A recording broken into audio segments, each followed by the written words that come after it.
오늘은 하나님의 선하심이라는 제목으로 말씀을 전하려고 합니다. 우리에게는 모두 남들에게는 말하기 어려운 광야와 같은 시간이 있습니다. 사실 제 나이가 얼마 되지는 않지만 나이가 1살, 2살 더해지면서 느끼는 것이 있습니다. 인생의 자랑거리 한두 가지는 넌지시 남들에게 자랑하고 또 이야기할 수는 있지만 삶의 고단함을 다 터놓고 시시콜콜 이야기할 곳이 없어요. 그래서 어디 가서 진심 어린 위로를 한마디 받기도 어렵지요. 제 약점을 털어놓았다가 이것이 부메랑이 되어서 돌아오기도 하죠. 그래서 우리에게는 하나님이 주시는 위로, 사람이 주는 위로보다는 하나님이 주시는 위로가 필요합니다. 오늘 본문은 모세를 통해서 하나님께서 우리를 위로해 주시는 위로의 이야기입니다. 오늘 하나님의 참 위로가 우리 모두에게 임할 수 있기를 간절히 바랍니다. 이 성경을 통해서 모세의 일생을 쭉 살펴보면 이 하나님이 이해가 되지 않습니다. 사실 모세의 인생을 쭉 살펴보면요, 과연 하나님께서 선하실까, 우리에게 가장 좋은 것을 주시는 분이 맞을까 하는 의심이 들 수 있어요. 우리 모세의 인생을 한번 살펴볼까요? 모세가 태어날 때 이 이스라엘 백성들은 이집트의 노예로 살고 있었습니다. 이집트 바로왕이 명령을 내리죠. 새로 태어난 이스라엘 남자 아이들을 다 나일강에 던져서 죽여라. 여러분, 아들을 죽여야 했더니 부모님의 심정을 한번 생각해 보십시오. 얼마나 고통스러웠을까요? 노예로 이집트 사람들에게 학대당하고 있었던 이 이스라엘 백성들은 얼마나 고통스러웠을까요? 하나님이 딱 등장하셔서 뭐라도 해결을 해주시면 좋을 것 같은데 그렇지 않아요. 하나님께서 침묵하세요. 이스라엘이 노예 생활 400년 하는 동안 하나님이 이 400년의 긴 시간을 침묵하십니다. 이스라엘 사람들이 이런 생각을 했을 거예요. 하나님이 계시지 않거나, 하나님이 내 문제를 해결해 줄 능력이 없거나, 아니면 하나님이 나에게 관심이 없으시다. 저는 어떻게 하나님께서 당신의 백성을 400년간이나 이 긴 시간을 고통 가운데 있는데 침묵하셨는지 도무지 이해가 되지 않았습니다. 이러한 배경에서 모세가 태어났어요. 모세의 부모 이 아므람과 요게벳은 모세를 나일강에 던져 죽이지 않았지요. 어떻게 했습니까? 갈대 상자에 잘 넣어서 나일강가에 있는 이 갈대밭에 놓아 두었습니다. 그때 이집트 공주가 길을 지나가다가 갈대 상자를 발견하죠. 그래서 하인을 시켜서 명령합니다. 갈대 상자 가져와 봐라. 갈대 상자 안을 보니까 너무 잘생긴 아이가 안에 있는 거예요. 그래서 공주가 마음을 먹습니다. 이 아이를 이집트의 왕자로 키워야겠다. 그래서 모세는 이집트 왕자로 커가게 됩니다. 그런데 모세는 이집트 왕자였지만 어떠한 이유에서인지 자기가 히브리 사람, 이스라엘 사람이란 것을 알게 되었어요. 이게 유모를 통해서 알게 되었든지 공주를 통해서 알게 되었든지 어디선가 들었던 것 같아요. 어느 날 길을 가고 있었습니다. 모세가 이집트 사람이 이스라엘 노예를 막 때리고 있는 것을 발견했어요. 자기의 민족이 맡고 있으니까 얼마나 분이 났겠어요. 그래서 모세는 이 이집트 사람을 때려서 죽여서 모래 안에 감추어 두었습니다. 여러분, 세상에 비밀이 있습니까? 없습니까? 비밀이 없죠. 이 일을 바로왕이 알게 되었어요.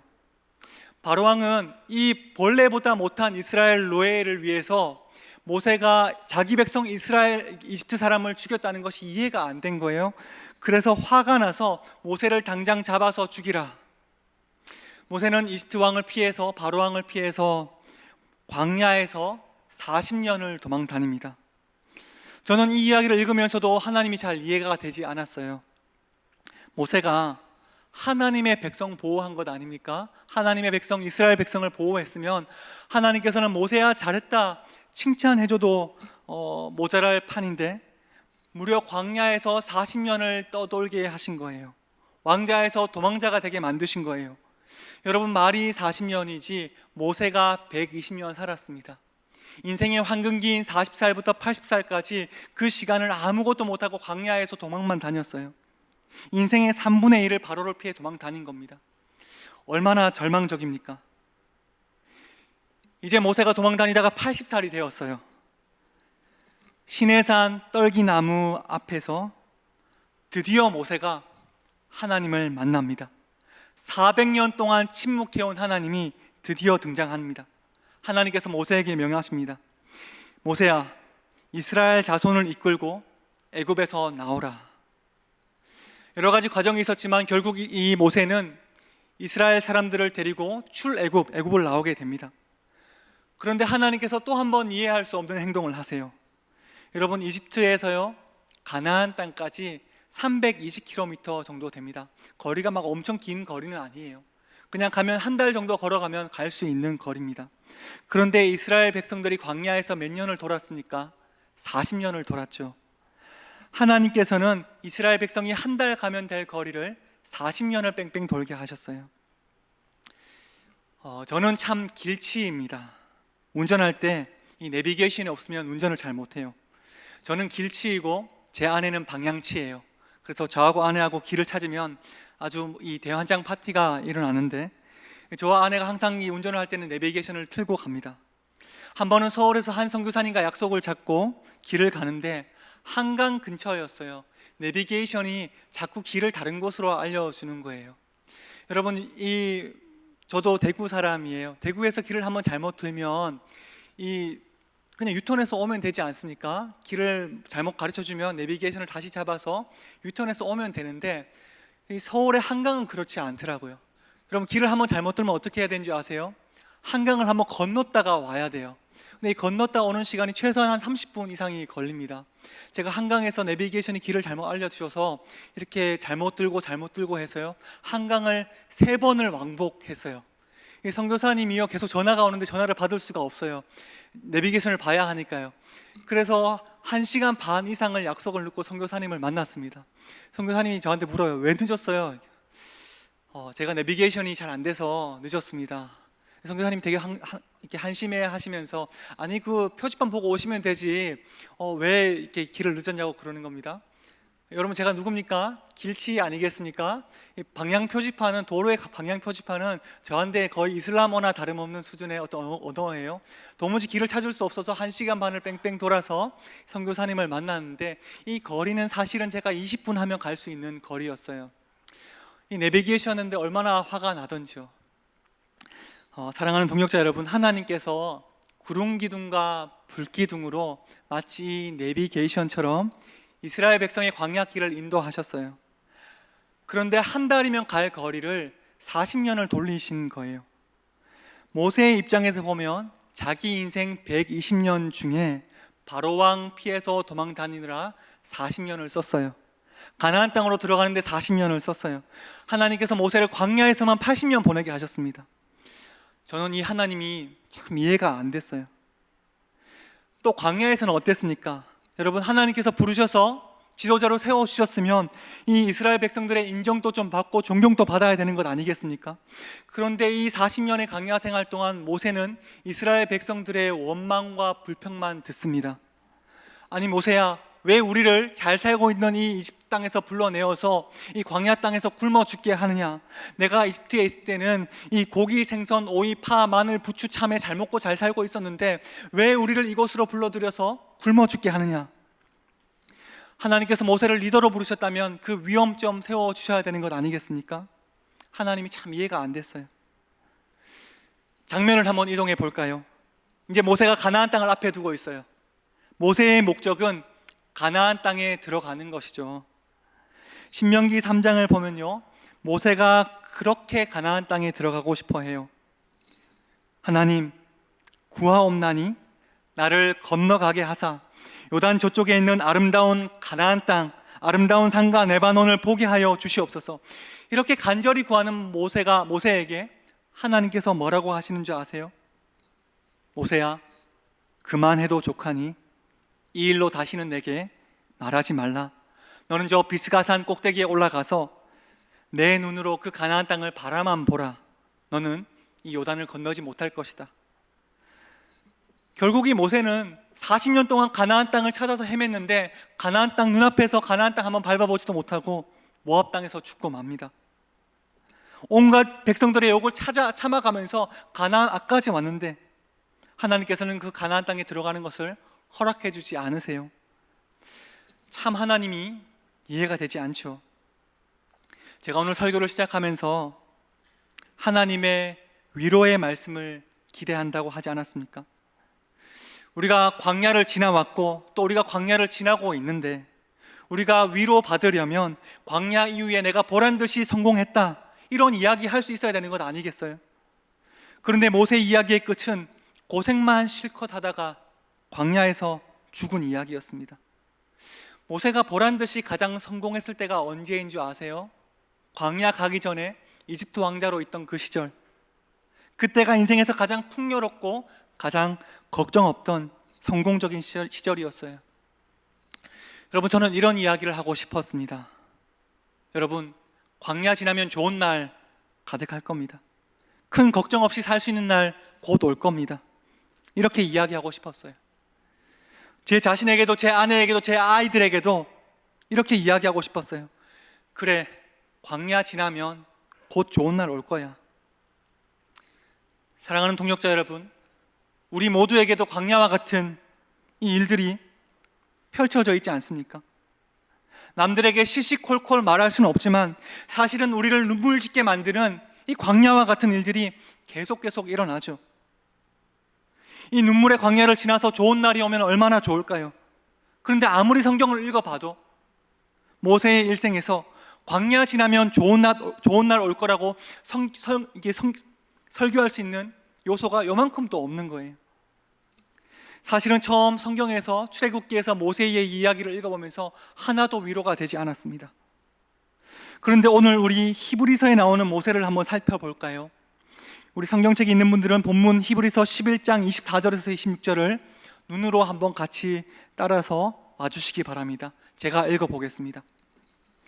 믿음으로 모세는 장성하여 바로의 공주의 아들이라 칭함받기를 거절하고 도리어 하나님의 백성과 함께 고난받기를 잠시 죄악의 낙을 누리는 것보다 더 좋아하고 그리스도를 위하여 받는 수모를 애굽의 모든 보화보다 더 큰 재물로 여겼으니 이는 상 주심을 바라봄이라. 이 말씀을 보면서 깨달았습니다. 아, 모세에게 복은 세상적인 성공이 아니었구나. 모세는 세상 사람들이 구한 복과 위로가 아니라 다른 복과 위로를 바라봤습니다. 모세는 광야를 지난 후에 세상 사람들의 인정을 어느 정도 받고 그나마 여유 있고 품격 있는 삶을 사는 그것을 바라본 것이 아니었어요. 제가 하나님이 이해가 되지 않았던 이유가 있습니다. 저는 좀 편안한 미래, 남들이 보기에 성공한 인생이 나를 위로해 준다고 생각했어요. 그래서 이해가 안 된 거예요. 히브리서를 보니까 오히려 모세는 부와 명예의 상징이었던 이집트 왕자라고 불리는 것을 거절했어요. 하나님을 위해서 고난받는 것을 죄악의 기쁨을 누리는 것보다 더 좋아했습니다. 하나님을 위한 수모를 모든 보화보다 더 큰 재물로 여겼어요. 왜냐하면 이 세상이 주는 썩어 없어질 상이 아니라 하나님이 주시는 영원한 상을 바라봤기 때문입니다. 하나님이 주시는 상이 무엇일까요? 요한계시록 21장 4절과 7절에 하나님께서 우리에게 주신 상이 잘 표현되어 있습니다. 한번 같이 읽어볼까요? 요한계시록 21장 4절과 7절입니다. 4절 한번 읽어봅시다. 시작. 모든 눈물을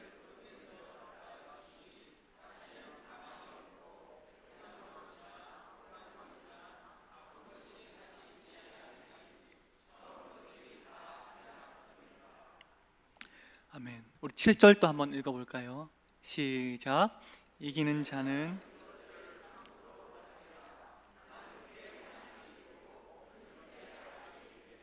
아멘. 여러분, 우리에게 상이 무엇입니까? 변하지 않는 하나님 나라, 영원한 생명이 있는 그 나라, 바로 천국이 우리에게 하나님의 상 아닙니까? 여러분, 우리는 그 영원한 나라를 상속으로 받은 것입니다. 그런데 우리는 그 상을 별로 기대하지 않아요. 왜냐하면 그 하나님 나라가 우리 눈에 보이지 않기 때문이에요.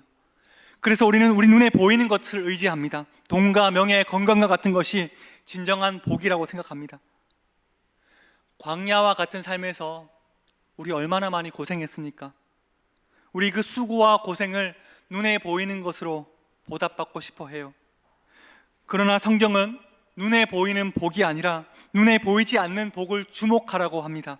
고린도후서 4장 18절입니다. 우리가 주목하는 것은 보이는 것이 아니요 보이지 않는 것이니 보이는 것은 잠깐이요 보이지 않는 것은 영원함이라.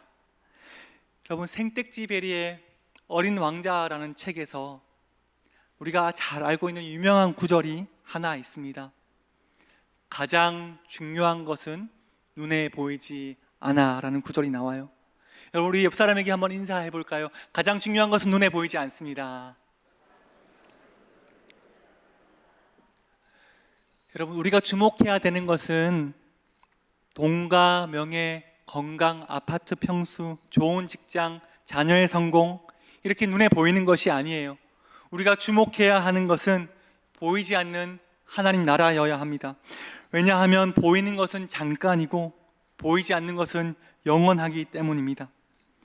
고린도후서 5장 7절에 이런 말이 나옵니다. 이는 우리가 믿음으로 행하고 보는 것으로 행하지 아니함이로라. 우리는 믿음으로 행하는 사람들이지 보는 것으로, 보이는 것으로 행하는 사람들이 아니에요. 하나님 나라의 백성이 몸에 새겨야 할 문법이 있습니다. 가장 기초적인 법칙, 가장 기초적인 문법은 하나님을 사랑하고 이웃을 사랑하는 거예요. 그 문법을 지키고 살아야 하나님 나라 백성인 거예요. 그런데 세상의 가치를 자꾸 접하다 보면 나도 모르게 죄악된 세상의 문법과 법칙을 몸에 새기고 따라 살게 됩니다. 믿음으로 행하지 않고 자꾸 보이는 것으로 행하게 됩니다.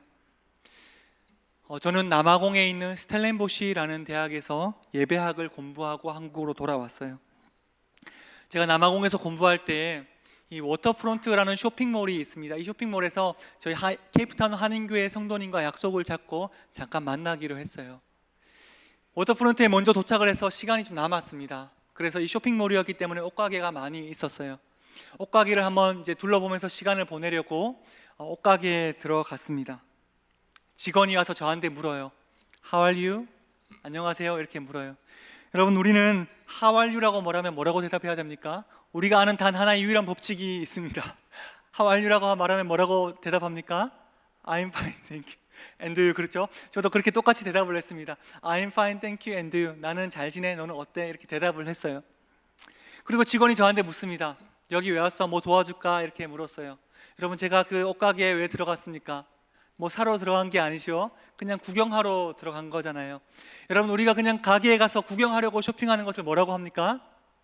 아이쇼핑이라고 하죠. 저도 너무나 당연하게 뭘 도와줄까? 왜 왔어? 라고 묻길래 아이쇼핑이라고 당당하게 대답을 했습니다. 그래서 이 쇼핑원, 이게 옷가게 직원이 한참을 생각하는 거예요. 아이쇼핑, 눈 쇼핑. 눈 쇼핑이 뭔가? 아이쇼핑을 한참을 생각합니다. What is eye shopping? 아이쇼핑이 뭐야? What does it mean? 이게 뭐야? 계속 생각하더니 저한테 그래요. 윈도우 쇼핑 그러는 거예요. 여러분, 아이쇼핑이란 말은 없었습니다. 윈도우 쇼핑이 맞는 말이었어요. 여러분, 혹시나 외국에 가게 되거든 이게 구경하러 들어가서 윈도우 쇼핑이라고 할 수 있기를 주님의 이름으로 축원합니다. 윈도우 쇼핑이었어요. 여러분, 저는 아이쇼핑이라고 그 직원한테 말할 때 단 하나의 망설임도 없었습니다. 단 요만큼의 부끄러움도 없었어요. 왜냐하면 저는 그 당시에 한 30년 이상을 아이쇼핑이라는 말을 써왔었고 제 주변에는 모든 사람들이 다 아이쇼핑이라는 말을 써왔었어요.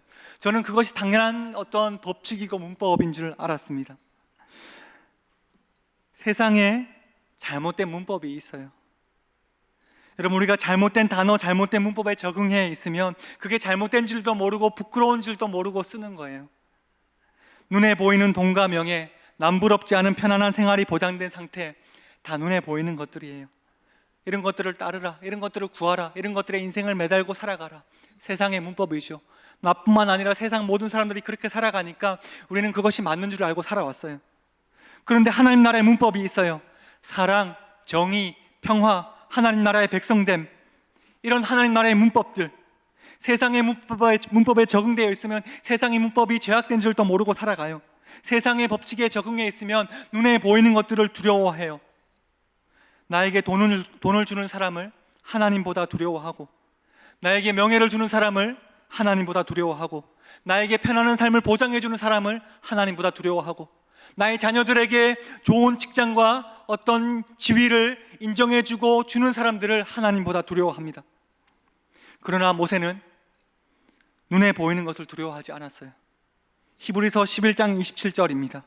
모세는 믿음으로 애굽을 떠나 왕의 노함을 무서워하지 아니하고 곧 보이지 아니하는 자를 보는 것 같이 하여 참았으므로. 눈에 보이는 이집트 왕 무서워하지 않았어요. 오히려 눈에 보이지 않는 하나님 두려워하고 살았습니다. 모세의 부모님도 마찬가지였어요. 히브리서 11장 23절, 믿음으로 모세가 낳았을 때에 그 부모가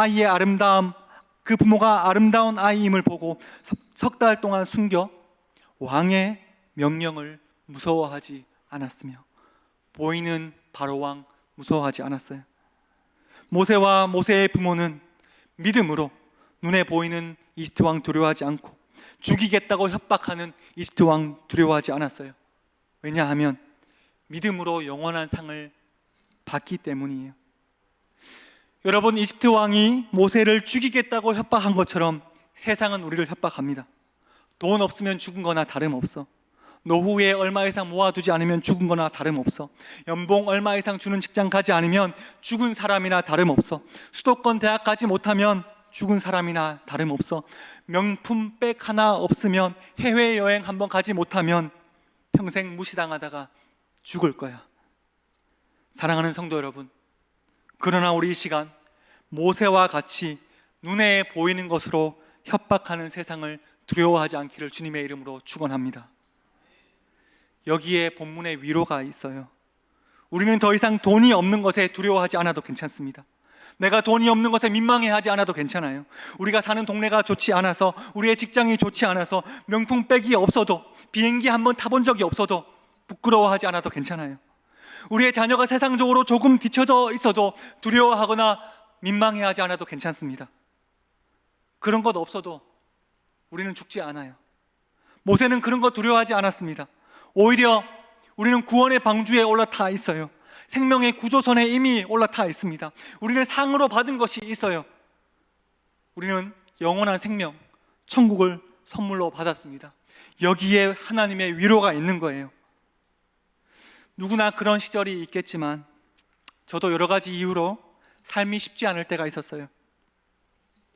그 당시에 설교를 준비하고 있었습니다. 제 둘째 아이가 설교를 준비하고 있는데 옆에서 노래를 부르는 거예요. 갑자기 욕심 버리면 노래를 부르는 거예요. 그 옆에 있던 첫째가 갑자기 후창을 합니다. 즐거워요 이렇게 합니다. 저희 첫째가 다시 둘째가 노래해요. 욕심 버리면.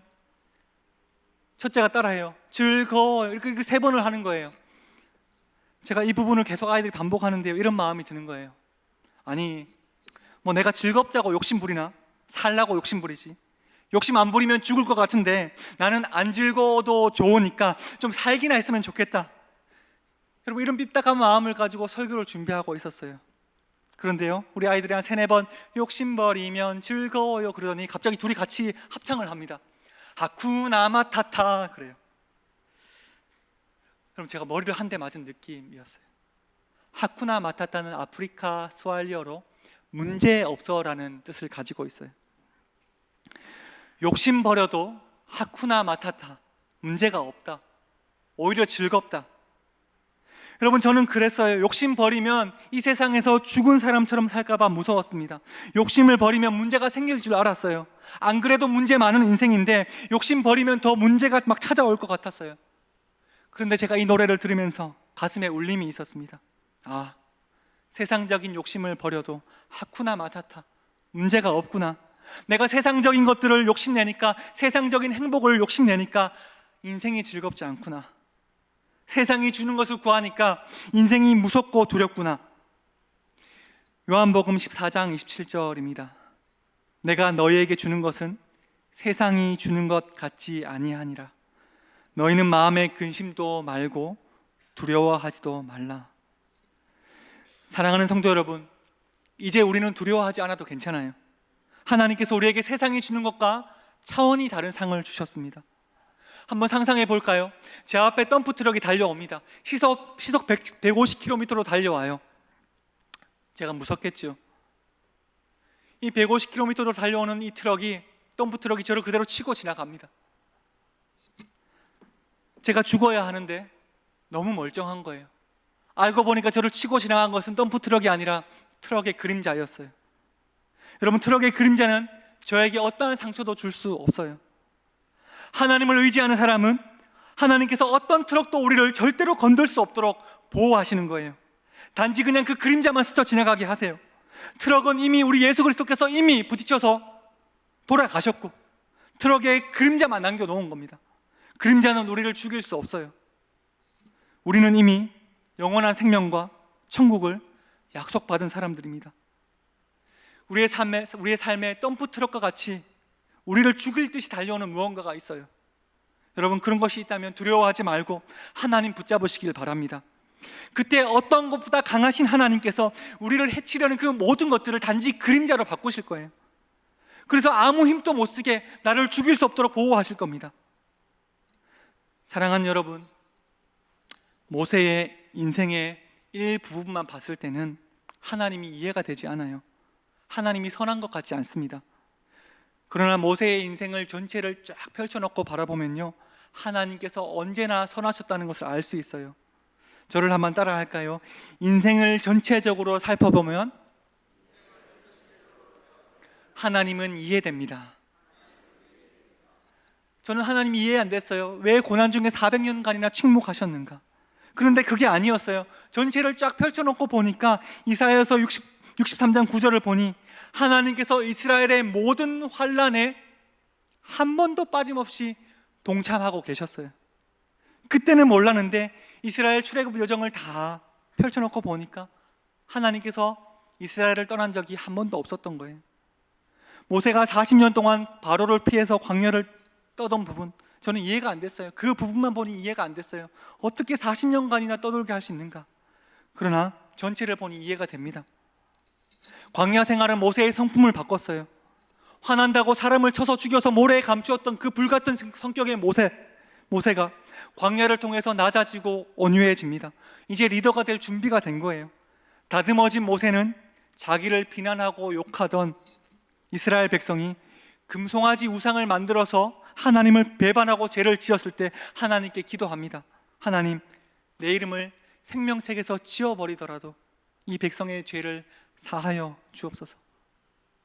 모세는 이제 사랑의 사람이 되었어요. 성경이 모세를 평가하기를 온유함이 지면의 모든 사람보다 더하다고 말합니다. 전체를 두고 보면 우리 삶의 부분에서 이해되지 않던 하나님이 이해가 됩니다. 우리가 마지막 날 하나님 나라 가서 우리 인생을 전체를 쫙 펼쳐놓고 보았을 때 하나님께서 얼마나 아름답게 우리의 인생을 만들어 가셨는가 이해가 될 거예요. 하나님의 일은 너무 깊어서 여전히 수수께끼죠. 그러나 그 수수께끼가 조금씩 풀려갈 때 반드시 하나님의 일은 선함으로 드러나는 줄 믿으시기 바랍니다. 그래서 우리는 언제나 하나님이 선하다고 고백하는 거예요. 말씀을 맺겠습니다. 사랑하는 베델로 교회 성도 여러분, 우리의 고난과 기도에 침묵하는 것 같던 하나님, 우리를 광야로 내쫓으시는 것 같던 그 하나님, 우리는 이렇게 생각했어요. 하나님이 존재하지 않거나 하나님이 내 삶에 관심이 없거나 아니면 하나님이 내 삶의 문제를 해결할 만큼 능력이 없다. 그래서 우리는 하나님 말고 다른 것 의지해서 자꾸 우리의 광야를 돌파하려고 했어요. 그러나 오늘 우리는 모세를 통해서 알게 되었습니다.